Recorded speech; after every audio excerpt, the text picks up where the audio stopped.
వనపర్తి మున్సిపాలిటీలో ఒక చెప్పుకోదగ్గ విశేషం ఏంటంటే ఇంటర్మీడియట్ పూర్తి చేసిన ఒక స్టూడెంట్కు బీఫామ్ ఇచ్చింది కాంగ్రెస్ పార్టీ. మరి ఆమె బరిలోకి దిగింది, ప్రచారం కూడా చేస్తూ ఉంది. ఇప్పుడు ఆ అభ్యర్థి మనతో పాటు ఉన్నారు, మాట్లాడదాం. ఏం పేరమ్మా మీ పేరు? అందరికీ నమస్కారం. నా పేరు విభూది మహేశ్వరి. ఈరోజు నేను 9th వార్డు కౌన్సిలర్గా పోటీ చేస్తున్నాను. ప్రతి ఒక్కరూ నాకు సపోర్ట్గా ఉండి ఈరోజు మన ఎమ్మెల్యే తోడి మేఘారెడ్డి గారు మనకు సపోర్ట్గా ఉండి ఈరోజు మాలాంటి యూత్కి సపోర్ట్గా ఉండి మాకు అవకాశం ఇచ్చినందుకు సార్కి నేను కృతజ్ఞతలు తెలుపుకుంటున్నాను. అలాగే మాలాంటి యూత్కి సపోర్ట్గా ఉండి ఇంతవరకు తీసుకొస్తున్న ప్రతి ఒక్క కాంగ్రెస్ పార్టీ నాయకులని ప్రతి ఒక్కరిని నేను కృతజ్ఞతలు తెలుపుకుంటున్నాను వాళ్ళకి. ఈరోజు నేను ఇంత చిన్న వయసులో రాజకీయానికి రావాలని ఒక ఆదర్శం ఏంటంటే మాలాంటి యూత్కి ఈరోజు నేను ముందడుగుగా ఉండి వాళ్ళకి నేను సపోర్ట్గా ఉండి ఈరోజు ముందుకు రావాలని ఒక అవకాశం. మాలాంటి వాళ్ళు ఈరోజు నేను ముందు అడుగుగా వేస్తే ప్రతి ఒక్కరు కూడా నాలాక ముందుకు వస్తారని ఒక ఆశతోటి నేను నిర్ణయం తీసుకోవడం జరిగింది. ఇప్పుడు నువ్వు ఒక చిన్న వయసు గల ఒక స్టూడెంట్వి, నీ వార్డులో ఏం సమస్యలు ఉన్నాయి, వాటి మీద అవగాహన ఉందా? ఏమేమి సమస్యలు ఉన్నాయి? మా వార్డులో ఇప్పుడు సీసీ రోడ్లు లేవు, డ్రైనేజీ లేదు, వాటర్ ప్రాబ్లం ఉంది, ఇంకా గుడికి సంబంధించిన విషయంలో ఉంది. ఎందుకంటే ఇందిరమ్మ ఇండ్లు వచ్చే వాళ్ళకి ఇల్లు కట్టించి ఇవ్వాలనే ఒక ఆశ నాది. ఎందుకంటే ఇల్లు లేని వాళ్ళు చాలామంది ఉన్నారు, పేదవాళ్ళు చాలా ఉన్నారు. కాబట్టి మన ఎమ్మెల్యే గారు ఇప్పుడు నన్ను కౌన్సిలర్గా ప్రతి ఒక్కరు నన్ను గెలిపించిండ్రంటే 9th వార్డు ప్రజలు ఖచ్చితంగా నేను వాళ్ళ కోసం పనిచేస్తాను. ఈ 5 ఏళ్ళు వాళ్ళకే అంకితం నా జీవితము. ఖచ్చితంగా వాళ్ళకి పనిచేసిన తర్వాతనే నేను మంచి పేరు తెచ్చుకోవాలని ఒక ఆలోచనతోటి ముందడుగు వేసిన నేను ఈరోజు వాళ్ళకి నేను ఇస్తున్న ప్రతి హామీలని నేను నెరవేరుస్తా ఖచ్చితంగా గెలిచిన తర్వాత అని నేను వాళ్ళకి హామీ ఇస్తున్నాను. అందరు చాలా బాగా రెస్పాన్స్ ఇస్తున్నారు అందరు. ఎందుకంటే యువతకు ఒక అవకాశం వచ్చింది కాబట్టి ఇప్పుడు ఫిబ్రవరిలో ఒక అమ్మాయికి MBBS అమ్మాయికి అవకాశం వచ్చి ఈరోజు సర్పంచ్గా గెలిచింది కాబట్టి ఈరోజు మనం కూడా వనపర్తిలో ఒక అమ్మాయికి టికెట్ మేఘారెడ్డి సార్ ఇచ్చిండు కాబట్టి వాళ్ళని కూడా నన్ను గెలిపించి సార్ దగ్గరికి తీసుకురావాలని ఒక ఆశతోటి ప్రజలు కూడా మంచి ప్రోత్సాహంతో నన్ను ముందుకు తీసుకెళ్తున్నారు. కాంగ్రెస్ పార్టీ నాయకులు కూడా నాకు అందరు సపోర్టుగా, ప్రజలందరూ సపోర్టుగా, 9th వార్డు ప్రజలందరూ సపోర్టుగా ఉండి నన్ను ఈరోజు ప్రోత్సహిస్తున్నారు. ఇప్పుడు మీ పార్టీలో మీ వార్డులో వేరే పార్టీ అభ్యర్థులు ఉంటారు కదా, వాళ్ళు ఎట్లా చూస్తూ ఉన్నారు? నేను వాళ్ళు ఏంటంటే ఈ అమ్మాయికి చిన్న వయసులోనే అవకాశం వచ్చింది, ఈ ఎట్లయినా సరే మనం పక్కకి పంపించాలన్న ఉద్దేశంతో నా గురించి పెళ్లి చేసుకుంటే ఎక్కడైనా వెళ్ళిపోవచ్చు, విద్యార్థికి ఇవ్వడం ఏంది అది అని అంటున్నారు. కానీ అవి కాదు. నేనేంటంటే నేను ప్రజల కోసం మా నాన్న ఏ విధంగా పనిచేసిండో ఆ విధంగా నేను పనిచేయాలని ముందడుగుతోటే వచ్చిన నేను. ఈరోజు నేను గెలిచి ఖచ్చితంగా నేను ఉన్నానంటే ఖచ్చితంగా యూత్కి ప్రతి ఒక్కరికి ఆదర్శంగా నేను ఉండాలని ఒక నిర్ణయంతో నేను గెలిచినా గెలవకుండా ఖచ్చితంగా నేను పోరాడాలని ఒక ఆశతోటి నేను ముందడుగేసిన. నేను ఏం చేస్తావు నువ్వు? ఇప్పుడు స్టూడెంట్గా చదువుకున్న స్టూడెంట్వి, నీలాంటి చాలామంది స్టూడెంట్లు చదువుకున్న ఉద్యోగాలు లేక ఉపాధి లేక చాలామంది మీ వార్డులో ఉంటారు కదా, వాళ్ళ కోసం నువ్వేం చేయబోతావు? నీ దగ్గర ఏమైనా ప్రణాళిక ఉందా? ఖచ్చితంగా నేను చదువుకున్న వాళ్ళకి ముందుగా సపోర్ట్గా ఉంటాను వాళ్ళకి. ఎందుకంటే ఇప్పుడు చదువుకున్న వాళ్ళు వాళ్ళ చదువు వృధా కావద్దు. ఎందుకంటే వాళ్ళకంటూ ఇంత జాబ్ ఉండాలి కాబట్టి నా వరకు చేతనైనంత వరకు నేను ఎమ్మెల్యే గారితో మాట్లాడి ఖచ్చితంగా వాళ్ళకి జాబ్స్ వచ్చే విధంగా, ఖచ్చితంగా జాబులు ఇప్పించే విధంగా నేను చేస్తానని హామీ ఇస్తున్న ప్రతి ఒక్కరికి. నేను మహిళలకు సంబంధించి మహిళలకు కాంగ్రెస్ ప్రభుత్వం పెద్ద ఎత్తున కొన్ని పథకాలు అమలు చేస్తూ ఉంది, కొన్ని స్కీములు అమలు చేస్తూ ఉంది. మా స్వయం సహాయక బృందాలకు కావచ్చు, భవనాలు కావచ్చు, ఇట్లాంటివి. దీని మీద నీ అభిప్రాయం ఏంటి? ఇప్పుడు కాంగ్రెస్ ప్రభుత్వంలో మన ముఖ్యమంత్రి రేవంత్ రెడ్డి గారు మనకి మహిళలకి ముందడుగుగా వాళ్ళు సపోర్ట్గా ఉన్నారు. మన మహిళలకి, మహిళా సంఘాలకు కానివ్వండి, యూత్కి కానివ్వండి, అలాగే గృహిణీలకు కానివ్వండి, వాళ్ళందరికీ సపోర్ట్గా ఉండి ఈరోజు మహిళలను అందరినీ ముందడుగుగా వేయిస్తున్నారు. కాబట్టి వాళ్ళందరికీ నేను కృతజ్ఞతలు తెలుపుకుంటున్నాను. మాకు ఇలాంటి అవకాశాలు ఇచ్చి మా మహిళని ఇంటికే పరిమితం కాకుండా మమ్మల్ని ప్రపంచానికి కూడా మమ్మల్ని ముందుకు చూపించాలని ఒక ఆశతోటి నేను సార్ వాళ్ళకి, అందరికీ ఎమ్మెల్యే తోడి మేఘారెడ్డి సార్కి కూడా కృతజ్ఞతలు తెలుపుకుంటున్నాను. నేను ఓటుకి ఎంత ఇస్తావు? మళ్ళీ ఇప్పుడు మీ ప్రత్యర్థులు 2000, 3000, 4000 ఇస్తారు కదా, నువ్వు ఎంత ఇస్తావు? నీ దగ్గర ఎంత ఉన్నాయి? నేనేమి ఇవ్వను. ప్రజలు నన్ను గుర్తించి నాకు ఓటు వేసి నన్ను గెలిపించాలి.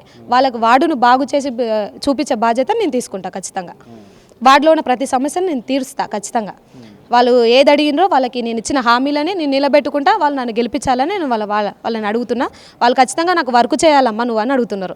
వర్క్ చేసినామంటే మాకు అంతకంటే గొప్ప విషయం ఏం కాదు మాకు అని అడుగుతారు. ఈరోజు నన్ను గెలిపించిందంటే నేను వాళ్ళ కోసం ఈ 5 సంవత్సరాలు వాళ్ళ కోసమే పనిచేస్తాను ఖచ్చితంగా. మా నాన్న ఏ విధంగా సీసీ రోడ్లు డ్రైనేజీలు చేసి 8వ వార్డులో ఏ పేరు తెచ్చుకున్నాడో ఆ విధంగా నేను చేసి నా పేరు నిలబెట్టుకొని మన యూత్కి అందరికీ మంచి పేరు తేవాలి. అలాగే మన ఎమ్మెల్యే గారు నాకు టికెట్ ఇచ్చిండ్రు కాబట్టి ఈరోజు నన్ను ఈ స్థానంలో నిలబెట్టారు. ఆయన కూడా మంచి గొప్ప పేరు తీసుకురావాలని ఒక ఆశతోటి నేను ముందు అడుగుతున్నాను. ఏం పేరమ్మా మీ పేరు? ఖైరూన్, మొహమ్మద్ ఖైరూన్. మా భర్త పేరు షఫీ. ఏ వార్డు నుంచి పోటీ చేస్తాను? 26 వార్డు నుంచి. టికెట్ ఎట్లా వచ్చింది మళ్ళీ నీకు? టికెట్ అంటే ప్రజల లోపల సర్వే చేసి పని చేసి గుర్తింపు పని చేసే వ్యక్తికి టికెట్ ఇస్తామని ఎమ్మెల్యే సారు మాకు టికెట్ ఇవ్వడం జరిగింది. అంటే మీకంటే డబ్బులు ఉన్నోళ్ళు, మీకంటే ఎక్కువ పలుకుబడి ఉన్నోళ్ళు లేరా? పలుకుబడి చూస్తలేడు సారు. వార్డులో పనిచేసే వ్యక్తిని గుర్తిస్తున్నాడు. సర్వే బట్టి ప్రజల లోపల పనిచేస్తే గుర్తించి ఇస్తున్నాడు సారు. ఎట్లా ఉంది మళ్ళీ మీ వార్డులో నువ్వు ప్రచారంలో తిరుగుతూ ఉన్నావు కదా, రెస్పాన్స్ ఎట్లా ఉంది ప్రజల నుంచి? మీకు ఓట్లు నువ్వు ఏం హామీ ఇచ్చి ఓట్లు అడుగుతావు ప్రజల నుంచి? ఏం హామీ అంటే మేము గతంలో ఆల్రెడీ కోఆప్షన్గా ఉన్నా నేను. మీరు 5 ఏళ్ల నుంచి పనులు చేసినరమ్మా, మీకు కంపల్సరీ ఓటేస్తాం. ఈ పూటకు వచ్చి అడిగే వాళ్ళను ఓట్లు వేయం. ఇప్పుడు మళ్ళీ గెలిచి 5 ఏళ్లకు మళ్ళీ కనిపించాలి కాదు. మీరు 5 ఏళ్ళ లోపు ఎప్పుడు కనిపిస్తారు ప్రజల మధ్యలో. మీరు సేవ చేసినారు కాబట్టి మీకు ఓట్లు వేస్తాం కంపల్సరీ. మీకు ఎమ్మెల్యే సార్ ఉడక ప్రజల సేవ చేసినానికి గుర్తించి మీకు టికెట్ ఇవ్వడం జరిగింది అని ప్రజలు చెప్తున్నారు మాకు. ఇప్పుడు నువ్వు ఒక మైనారిటీ, నీకు టికెట్ ఇచ్చారు, మీరు ఒక మైనారిటీ వర్గానికి సంబంధించిన వ్యక్తి. ఇప్పుడు ఈ వనపర్తిలో ఉన్న మైనారిటీలకు, మైనారిటీ సోదరులకు ఏం చెప్తారు మీరు? మైనార్టీ సోదరు అంటే సారు మాకు మైనార్టీలకు వెళ్ళి కష్టపడే వాళ్ళకు టికెట్ ఇవ్వడం జరిగింది. అట్లా గుర్తించి ఎమ్మెల్యే సార్ మాకు టికెట్ ఇవ్వడం జరిగింది. ఇప్పుడు కాంగ్రెస్ పార్టీ ఎన్ని సీట్లు గెలవబోతుంది ఇక్కడ? కాంగ్రెస్ పార్టీ నుంచే కదా మీరు బరిలోకి దిగింది. అవు ఎన్ని సీట్లు గెలవబోతుంది కాంగ్రెస్? నా గుర్తింపు అయితే 33కి 33 వస్తాయి. ఎమ్మెల్యే సారు అంతా సర్వే చేసి కష్టపడే వాళ్ళకే టికెట్ ఇవ్వడం జరిగింది. ఇప్పుడు మీకు మున్సిపాలిటీలో వనపర్తిలో ఎమ్మెల్యే సారు మనకు మేఘారెడ్డి వచ్చిన తర్వాత జరిగిన అభివృద్ధి చెప్పమంటే ఏం చెప్తావు? మేఘారెడ్డి సారు ప్రతి ఒక్కరిని ప్రజాసేవకులనే ఉన్నారు. కష్టపడే వాళ్ళనే గుర్తిస్తున్నారు. డబ్బు పరంగా ఉన్న వాళ్ళన టికెట్ ఇవ్వడం లేదు. ప్రజల లోపల ఎవరు కష్టపడతారో వాళ్ళకి గుర్తింపు చేసి టికెట్ ఇవ్వడం జరిగింది. ఏం అభివృద్ధి చేసింది 2 ఏళ్లలో? వనపర్తిలో జరిగిన అభివృద్ధి అంటే ఏం చెప్తావు? ఏదన్నా అభివృద్ధి వనపర్తిలో ఏం అభివృద్ధి చేయలేదా సారు? మా కాలనీకి అయితే కన్నా కరెంటు వైర్లు అడిగినమ్మడే ప్రతి పని స్పందిస్తాడు సారు. ప్రజాసేవలకు ముందుంటాడు. బోరు కానీ ఏ పైప్ లైన్ విషయం కానీ ప్రతిదీ మాకు చెప్పేదాడే. ఆ ప్రజలకంటే కంపల్సరీ ఆపడు, ఏ పనైనా ఆపడు సార్ చేస్తాడు. ఎన్ని ఓట్లు ఉన్నాయి మీ వార్డులో? మా వార్డులో 1964 ఓట్లు ఉన్నాయి. ఒక 15 వరకు పడతాయి అనుకుంటా. కొంచెం డెత్ అవి ఉంటాయి. 1500 వరకు పడతాయని అనుకుంటున్నాం. ఓకే. మీ ప్రత్యర్థి ఏ పార్టీతో నీకు బాగా పోటీ ఉంది? మిగతా ఏ పార్టీ అభ్యర్థితో నీకు పోటీ ఉంది మీ వార్డులో? అంటే నేను వార్డులో తిరుగుతున్నా కాబట్టి మాకు మంచి పేరు ఉంది. అందరు తిరిగే వాళ్ళు ఎవరు వచ్చిన వాళ్ళు కాదు. ఇప్పుడు ఓట్ల కోసమే వచ్చి నేను చేస్తానట్టు ఉన్నారు. కానీ మీరు చేసిన రబ్బా, మీరు అంటారు ఫీల్డ్ లేకున్నా కౌన్సిలర్గా ఉన్నా ఉడక వాళ్ళు ఏం చేసలేరు. మీరు 5 ఏళ్ళు ప్రజల సేవల్లో ఉన్నారు, మీకే చేస్తాం అన్నట్టు వాళ్ళందరూ కొత్త క్యాండిడేట్ల లాగా కనిపిస్తున్నారు. ఆల్రెడీ కౌన్సిలర్ గెలిచి ఉడక మాకు 5 ఏళ్ళకి కనిపిస్తాం, మళ్ళీ 5 ఏళ్ళకి కనిపిస్తారు అన్నట్టు మాట్లాడుతున్నారు ప్రజలు.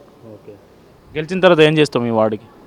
మా వార్డుకా మా భర్త నేను షఫీ, నేనైనా సరే నేను కోఆప్షను గెలిచిన ఎమ్మడే వార్డుకు ప్రతి 5 ఏళ్ళ వరకు మేము అందుబాటులో ఉంటాం. డీలర్ షాప్ పెట్టేయాలనుకుంటున్నాం, డీలర్ షాప్ లేదు. అంగన్వాడీ లేదు, అంగన్వాడీ పెట్టేయాలనుకుంటున్నాం. ఇంకోటి వార్డు అభివృద్ధి ఎప్పుడు అభివృద్ధి చేయాలనుకుంటున్నాం. కరెంటు వేయించినాం, అది కరెంటు వైర్లు వేయించినాం. డ్రైనేజీ, సీసీ రోడ్లు, మోరీలు ఎప్పుడు అందుబాటులో ఉంటాం. మేము ప్రజలకు ఏ సమస్య వచ్చినా అందుబాటులో ఉంటాం. గతంలో ఎమ్మెల్యే ఉన్నప్పుడు మేము వార్డు సమస్యలు తీసుకోకపోతే 1 ఇంచ్ పైప్ లైన్ అవి వాళ్ళు అంత 1 ఇంచ్ పైప్ లైన్ చెప్పేలా సార్ అంటే అంత స్పందించలేదు. మళ్ళీ నేను చేపిస్తామని నా లాంగ్ చైన్ గోల్డ్ 3 తులాలు అమ్మి చేపించిన ప్రజలకు 1 ఇంచ్ పైప్ లైన్. అప్పట్లో నేను గోల్డ్ అమ్మింది 3 తులాలు అమ్మితే అప్పుడు 40,000 తులా ఉండే. 3 తులాలు అమ్మి 1,00,000 రూపాయలు, 1,50,000 అనుకో అట్లా అమ్మి చేపించిన 1 ఇంచ్ పైప్ లైన్ నా సొంత డబ్బులతోటి. కానీ ఇప్పుడు గవర్నమెంట్ వచ్చినాక మాకు అడిగిన పనులన్నీ కంపల్సరీ సారు ఓకే అని చేస్తున్నారు. ఇంకా కొనుక్కోలేదు. ఇంకా అప్పుడు ఇప్పటికి రేటుకు అప్పటి రేటుకు చాలా పెరిగిపోయింది. ఇంకా కొనలేకపోయినా నాకు ప్రజలు వాళ్ళ అభిమానం నాకు మాకు ఓటేస్తే చాలు అన్నట్టు. మీరు ప్రజాసేవలో ఉంటారమ్మా, నువ్వు ఆడపిల్ల గోల్డ్ అమ్మి మాకు 1 ఇంచ్ పైపులు అని చెప్పించినావు. గతంలో ఎవ్వరు నీళ్ళ గురించి పట్టించుకున్న లేదు. మిమ్మల్ని మీరు అడిగేదారి మాకు వేసిండ్రు అని ప్రజలు మాకు బాగా గుర్తింపు అభిమానం కొనుక్కున్న ప్రజల లోపల.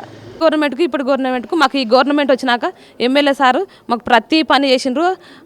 వాళ్ళకు నా నుంచి ప్రత్యేకత ధన్యవాదాలు సార్. హస్తం గుర్తుకు ఓటేయాలని, భారీ మెజార్టీతో గెలిపేయాలని, 33 వార్డులకు మెజార్టీ రావాలని నేను కోరుకుంటున్నాను.